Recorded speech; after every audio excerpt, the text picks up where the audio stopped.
welcome to Smokey Footy Files. I'm your boy Jurnalist, and on this one, we are here to check out why the farm teams are destroying.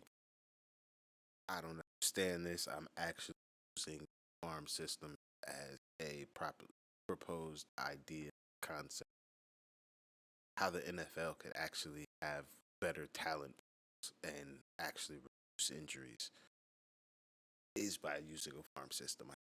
And it's got to be kind of like the year. But I seen this and I was like, oh no, what's so wrong with it? Now, granted, also in America, we have collegiate sports. So I'm not saying you guys don't have collegiate sports over there, just more so our collegiate sports is tied 1-2 in many of the sports that we have outside of baseball and American football. No, I guess soccer. Can't call it American. Our football. So yeah, soccer and baseball can just be really nice and go straight from high school, college, everything. But yeah, that's why we're checking this out. That long-winded explanation. Thank you for joining me. So please hit that like and subscribe, and let's get into this. These are the players of the Uruguayan football club Montevideo City in their sky blue jerseys. These are the Melbourne City players in their sky blue jerseys. And here, the New York City players and the Mumbai City players in their sky blue jerseys. Sky blue rings a bell, doesn't it? Of course, it's the color of Premier League champions Manchester City. But wait, all these teams not only share the same jersey color, but also the same name and the same sponsor, Etihad. Is that a coincidence? Is that how you say that, Etihad? Nice branding, some might say. I say this might be the end of football as we love it. We all know that football is not only captivating, emotional, and completely bonkers. But football is also a business. What's new, you ask? The news here is that business knows no end. And if there's more money to be made, then today's football executives will go for it. Executives. If rich football clubs are not going for more, then someone else will. They've got to maintain their position at the top. Maybe for now, they won't have their own league. Sorry, I had to go there. But they have farms? No, not this kind of farm. This kind of farm, where they don't have pigs or poultry, but football players.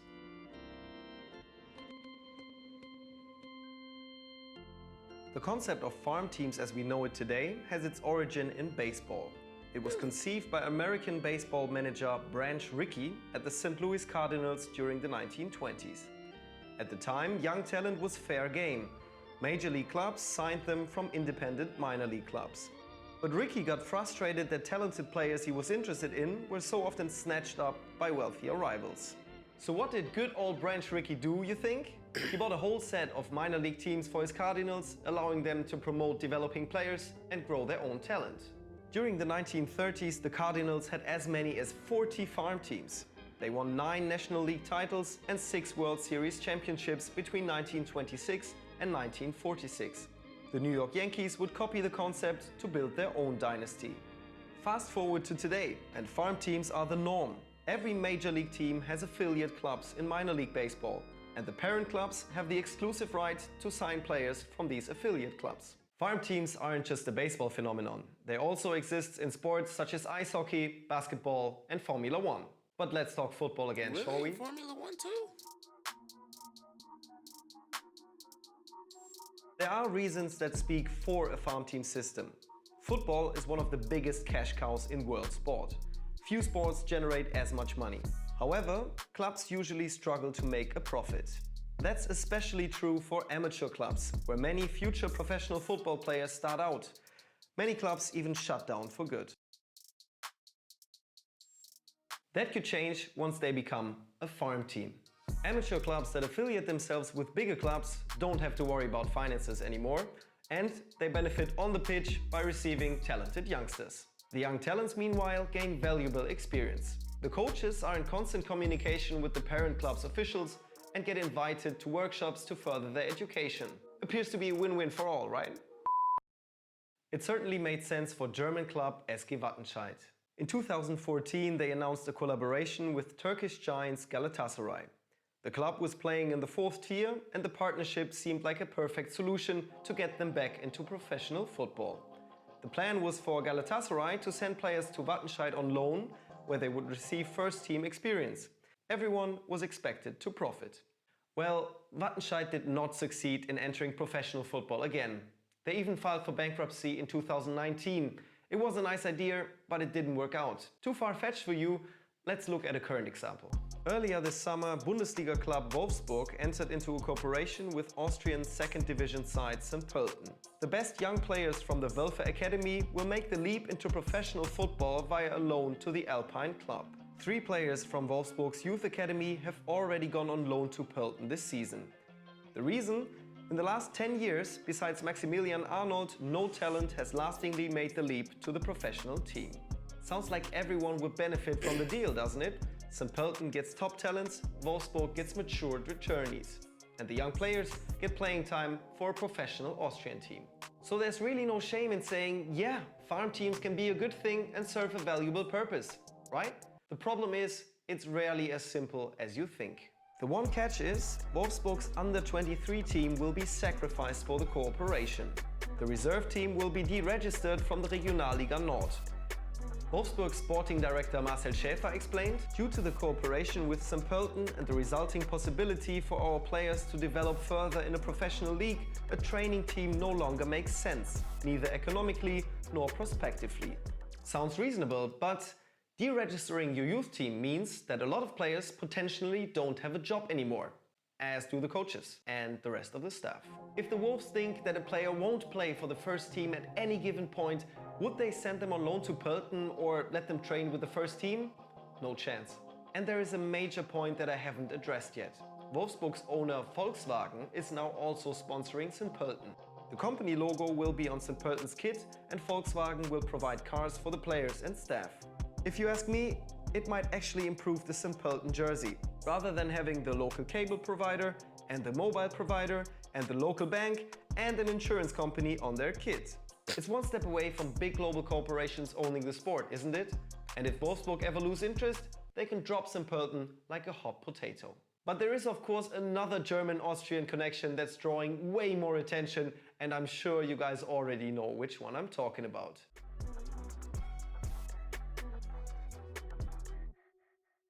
Everyone knows the Austrian beverage company Red Bull, and most football fans know that Red Bull owns football clubs.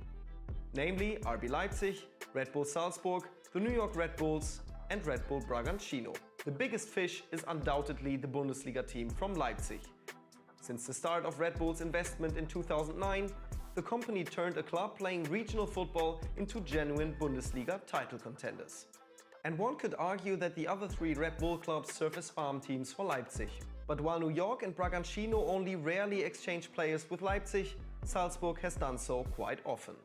Since the first transfer, 18 players have found their way from Austria to Germany, including the likes of Dayo Upamecano, Naby Keita and Peter Gulaschi. Meanwhile, only 6 players went the other way around, 5 of them on loan. And it doesn't stop at the players.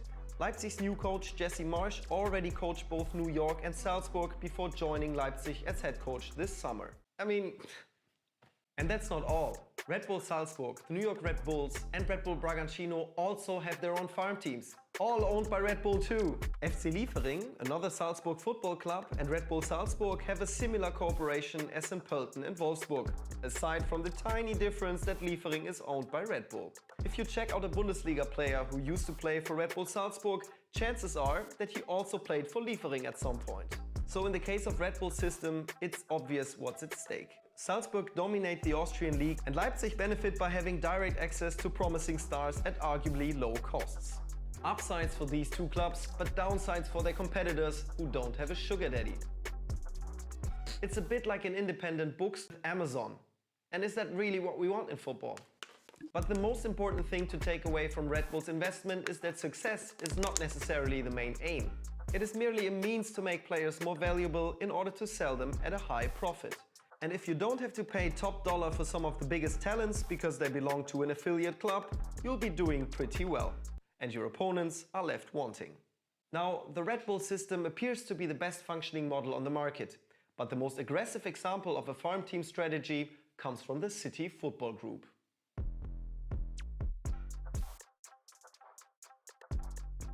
Basically, the City Football Group, or CFG, is a British-based holding company that administers association football clubs and blah blah blah. 78% of the company is owned by the Abu Dhabi United Group.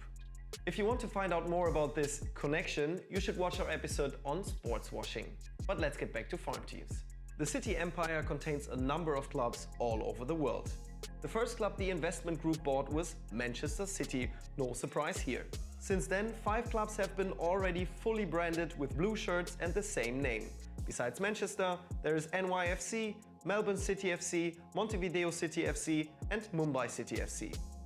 Since 2020, the City Football Group is also the main shareholder of Lommel SK in Belgium and Troyes AC in France. Then there's Girona FC in Spain and China's Sichuan Chunyu. That makes 9 clubs under the wings of the holding company. In China too? Not to mention the 2 partner clubs of the most successful Bolivian top team Club Bolivar and French 4th tier side Vannes. At the end of 2020, the Japanese football club Yokohama F. Marinos ended their 6-year cooperation with the City Football Group. And in the past they were linked to a bunch of other clubs as well, most recently with the likes of Egyptian side Pyramids FC in 2020. Lastly, take the company's subsidiaries such as City Football China, India, Singapore or Japan, as well as City Football youth academies in Manchester, Melbourne, New York City and Montevideo. Oof! You have to say that compared to the Red Bull talent network, player movement between the City Group clubs has so far been fairly limited. Only Girona and Manchester City have had a regular exchange of players. Mostly young talents would join the current 2nd tier club in Spain on loan, 11 in the past 4 years. But the City Football Group has big plans and it looks like they will be the leading farmer in the near future. Since they own or cooperate with multiple clubs on basically every continent, they can expect to land the best national talents at basically no cost. FIFA does not allow international transfers of players under 18. Which doesn't matter if you control a club in the player's country. Brilliant, but very competition distorting. Because if you aren't part of a, let's call it football cartel, it gets quite difficult. What good is the best scouting network and trips to the end of the world if the talent there already belongs to your big competitor? And it gets even more confusing. Manchester City has also invested more than €1 million per year in the African Right to Dream Academy in Ghana since 2010. Meanwhile, the Right to Dream Academy bought, yes, you heard right, bought Danish club FC Nordsjælland back in 2016. Simple system, really. The academy scouts thousands of young African players from West Africa, trains them, and the best might get a shot to prove themselves in Denmark. What's in it for City, you ask? Well, whenever Nordsjælland want to sell a graduate of the Right to Dream Academy to another club, Man City first have to agree. In addition, 25% of the transfer fee goes to the big brother in Manchester. Again, brilliant. But I'd say that makes Nordsjælland at least half a farm team of the City Football Group. Or what do you think? Let me know in the comments. Now look, I know I'm a football romantic, but the farm team system is killing traditional football as we love it. It's certainly ending the days when local stars would become heroes at their hometown club.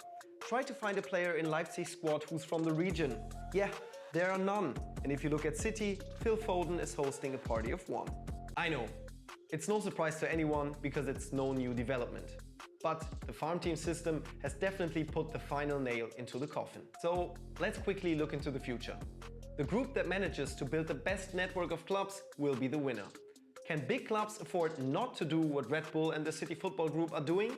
Maybe someday clubs won't simply face other clubs, but investment groups will play each other. The Red Bull network will face the global citizens. Hope remains that national associations will find a way to stop the favoritism between parent clubs and their farm teams. But if you ask me, it's already gone too far and that hope is dying. This might be the end of football as we know and love it. What do you think of the farm team system? A necessary next step for top teams? I don't know about that, boy. But y'all gonna have to tell me with this, because this is way out there for me. I thought the farm system was good. Apparently, it's bad. So I don't know. Y'all gotta let me. I do see the issue. Like, you don't got enough money. Well, you're not gonna be able to compete. That's how it goes. Especially when there's a soft salary. Put a salary cap in. This farm system should have died real quick. I ain't gotta spend that money. I'm not gonna make that shit back. But yeah, that's gonna be it for me on this. I'll see you guys on the next one. I'm out of here.